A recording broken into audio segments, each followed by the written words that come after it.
Hi everybody, welcome to Hey HODINKEE.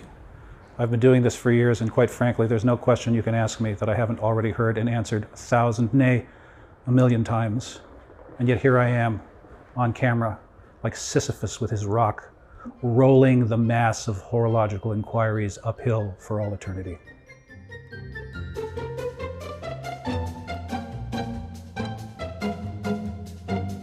Hi everyone, I'm Jack Forster, Editor-in-Chief at HODINKEE.com, and you're watching Hey HODINKEE, where you, the reader, ask us questions about watches, and we answer.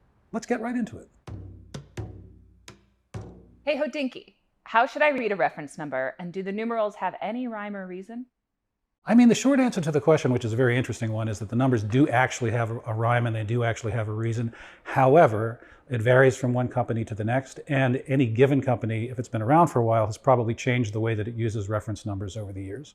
So, for instance, if you see the two letters ST in the reference number for a watch from, let's say, Audemars Piguet, chances are it means that the case is steel.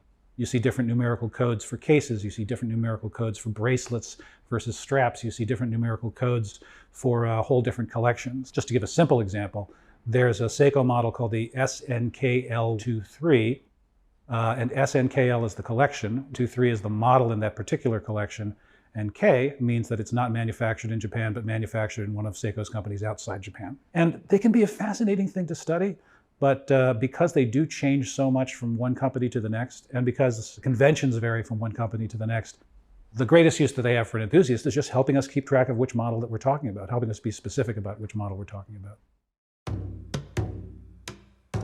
Hey HODINKEE, the Omega Speedmaster has so many variations. If I can only buy one, which one would you recommend? Oh my God, the number of variations for the Omega Speedmaster Professional. There are as many as there are grains of sand in the sea, possibly more. There are a lot of choices which are kind of mutually exclusive in terms of what your tastes are. So for example, I love Snoopy. I grew up during the Apollo era. I think the silver Snoopy is one of the most fun, interesting, engaging, and flat out enjoyable Omega Speedmaster Professionals that you can have. But if you're only going to have one, this year the decision has gotten even harder because we now have existing caliber 1861 Speedmasters, which went to space, which are still available. We have the new caliber 3861, which could go to space if it wanted to, but hasn't gone yet as far as I know. That's also available. And on top of everything else, we have the caliber 321s, which is Omega taking the original movement from the Omega Speedmaster Professionals that went to the moon during the Gemini Apollo era, putting them in a new watch. And I have to say, the last thing in the world I ever expected was to see the caliber 321 come back. So those are the three basic models, 3861, 1861, and the caliber 321. And gosh, it is a toss-up. If you're a vintage movement nerd, the 321 is the way to go. If you want the one with the longest history of actual use in manned spaceflight, there's the 1861. And if you want one that represents a modern take on taking a mechanical watch into the cockpit for crewed spaceflight in the current environment, something to take up on, Blue Origin, or to take up in Crew Dragon to the ISS, which is someplace I'd like to go, you pick the 3861. All great watches, but the problem with picking only one is that they're all super appealing, but for super different reasons. Hey HODINKEE, why are California dials called that? Do they have any relation at all to the state? P.S. Hi from San Francisco. Hey, San Francisco, coming right back at you. And San Francisco's in California, so I see what you did there. California dials, they're an interesting thing. They were invented by Rolex in the 1940s, and they were originally not called California dials because, unlike you, Mr. San Francisco, Rolex is not located in California.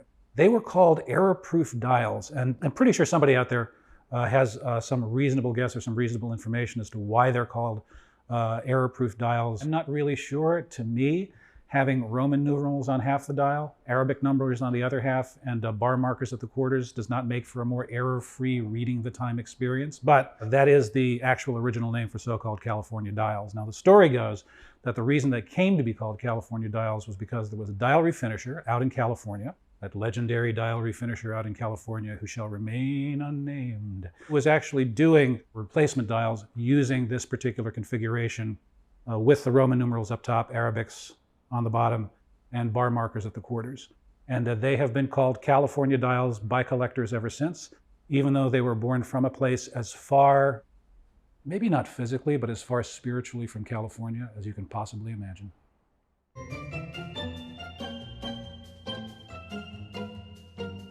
Should I say, don't forget to subscribe?